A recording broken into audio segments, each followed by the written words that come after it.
What are we gonna call it then? Let's call it like, because basically it's me giving tips and tricks, isn't it? Or we could call it JYOTY'S toolbox. People might think it's a different box.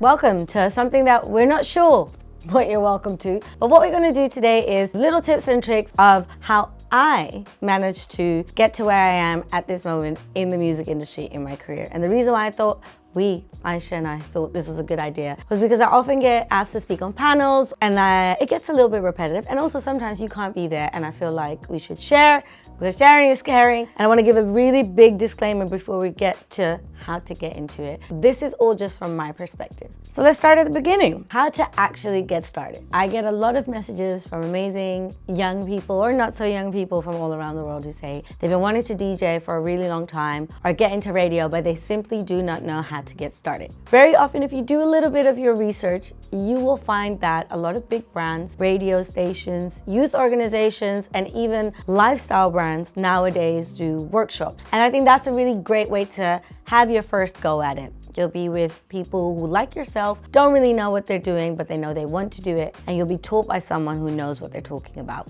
This is a great way to get into it. You'll get the real basics, like what button does what, how do you organize your music, how do you find your music. Great way to get started. From there on, I would say that the most important thing is to know what the buttons do. Everything else will come after from practice. You need to know your songs inside out. And I know it sounds weird, but I keep saying this to people. Really and truly, what you're doing on the deck is just a small percentage. What makes people really excited is when you have great time feel. So you know what is about to happen in every song, whether that's a long intro, a very big build up, a certain bridge, a drop, and doing something technically around it. Watch tutorials. Hang on, hear this. Someone DM'd me the other day, I'm just gonna get my phone here, saying that they use an app to mix or to practice mixing. And I really thought that, that couldn't be reality.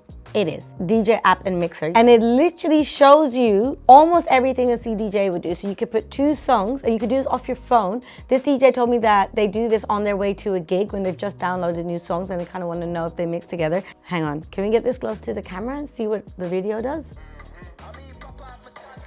This is mixing on a phone. No, this is ridiculous. Something else I would suggest is there are studios, and I'm sure I can only give you a London example, but wherever you are in the world, Google it. There's a actual chain of studios called Pirate Studios. You pay £10 for, and it's not sponsored or anything like that. Matter of fact, I've only been in one of them once. I think you only pay about £10 for an hour. Go in there for 2 hours with someone you know, lock yourself in there and practice, practice, practice. Once you feel comfortable enough and you think, you know what, I want to continue this hobby, I want to take it more seriously, then I would say the next step is get a controller. Actually, you've got a controller. Helpful? Very. Very helpful. Confusing. Don't say that. Why would you say that? It's different to a CDJ. Very different, but what it does is it allows you to play around with the songs that you know you want to play. The only thing is transferring from a controller to the full CDJ setup. A lot of people who have taught themselves to DJ on a controller tend to take it with them to venue. This is something I would not recommend, only because if there is equipment available and it's what everybody else is playing on the night, you don't want to be the only one who has to switch and get the sound engineer involved. If there's not even a sound engineer, you're going to have to do it yourself. And it's good to learn how to play on proper CDJs, whatever that means. But a controller can take you so far.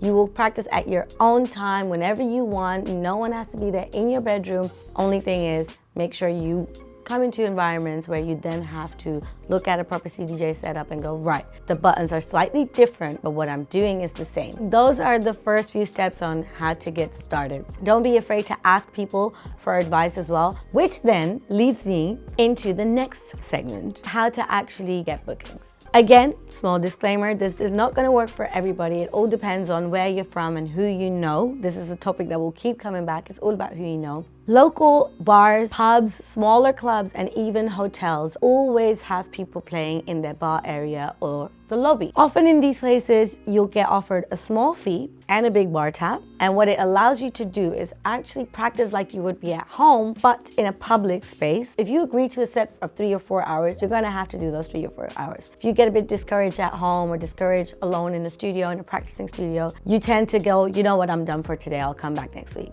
If you're in a bar or you're in a hotel lobby, you can't leave. So you're gonna have to keep playing. And this is what's gonna make you a much better DJ. If you know anybody who is in the event industry, who is a promoter, this is your way in.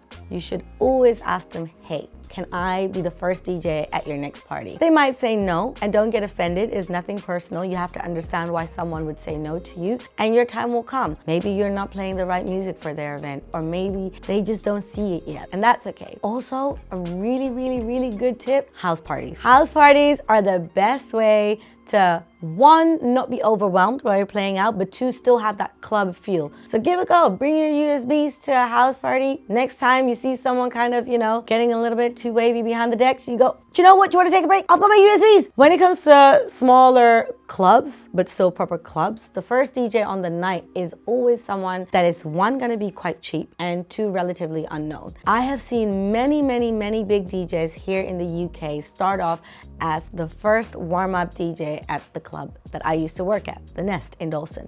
And they now tour all around the world, make grand and grand, 10,000s of grands, 100,000s of grands per set. And I've seen them do the 10 to 11 or the 10 to 12 slots. These slots are great. One, you just find a promoter that you either already know or that you've researched. And like you would with any other job, you reach out to them via email. You explain why you like their event so much. And more importantly, why you think that you would be of value, added value to their event. Explain that you will bring friends down for that first set, which is usually when the club is really empty and the bar is not making any money. So if you say, look, I'll get 10 to 15 or 20 of my friends down, a lot of promoters will go for that. You might not make much money, but it's a great way to actually hear what it sounds like to play out in a proper club. You'll realize that there's always a small delay between what you're hearing in the headphones and what goes out through the big speakers. You'll also learn about things like sound bleeding, when you can hear noise coming from other rooms, all things that you wouldn't learn back home. It's a great way to get your foot in the door, and it teaches you a lot about the warm-up slot. The warm-up slot is also very often underrated. Look at the warm-up slot as the ultimate test. Think of it this way, when you start, there's nobody in the room. So you're gonna still have to play music, but it has to be the type of music that if I walk in as one of the first people in the club, it'll still get me in a good mood, but I don't have to do cartwheels on the dance floor because you're already playing Mo Bamba at 11 p.m. Then you have to figure out what you're gonna do when the venue slowly starts getting busier and people are slowly making their way up to the dance floor. You're gonna have to make some sort of tempo shift and then build it up all the way till the next DJ or even the headliner comes on and have the crowd in the right mood. This will teach you how to play songs that normally are not the go-to songs in a club. Usually this is a time where you pull out your gems. A promoter will figure out through your warm-up slot what your sound is, what you're into, and how much you like to research, and also how much you know whoever is playing after you. So think about it that way. And I would suggest never feel too good, no matter how long you've been doing it, as long as everything else around it is to your standard. You'll probably have a really, really, really good time playing the music you normally don't get to play out that much. Oh, one final thing, focus on putting out mixes. That's definitely one of the key things on how to get your foot in the door and finally start playing out and actually getting bookings. People need to know that you can actually mix and you DJ, and that, if they can't see you physically, can only happen if you put content online. But we'll talk about that next time. So I hope this was helpful. Stay tuned for more. If you got any questions, slide in the DMs in the comment section below, above, to the side. Wherever we upload this, there will be a way for you to bug me. Feel free to do so. I hope this was helpful, and I'll see you very soon. I'm not gonna do that.